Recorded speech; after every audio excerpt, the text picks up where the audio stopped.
Life isn't always kind.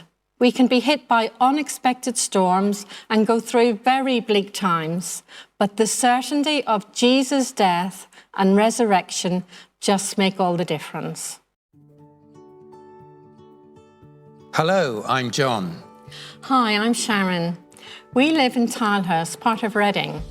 We've lived there coming up to nearly 40 years. We never thought we'd stay here that long, but it's just the way things have happened. Well, it's Easter. Eggs, especially chocolate ones for Sharon, of course, and bunnies, those have to be chocolate too. And then not one, but 2 bank holidays. But what's Easter really about?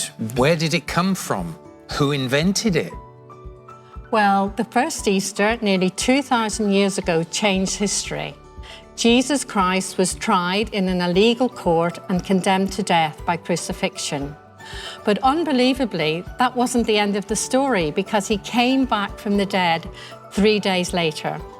The only explanation for me of the circumstances of his death and the reality of his resurrection is that he is who he claimed to be: God, alive on the earth and living among the people he had made. And those unusual events are relevant to me because they give me real hope. Hope for the present and hope for the future. Life isn't always kind.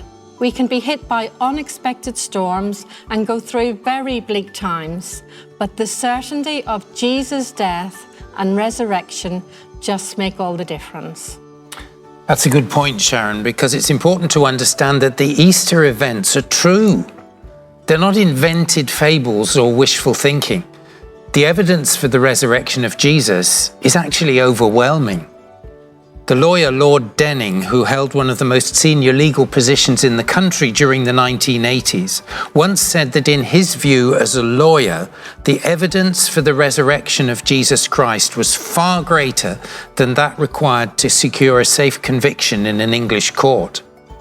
And there are several other lawyers who, as convinced atheists, set about writing books to demonstrate how false and how fake the resurrection story was, only to discover that when they used their legal minds to interrogate the evidence, that evidence pointed overwhelmingly to the sustainable truth of it.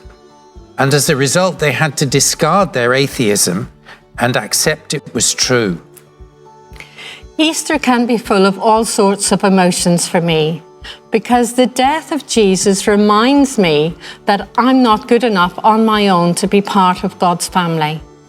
So Easter makes me sad because it faces me with the reality of my hopeless situation without God.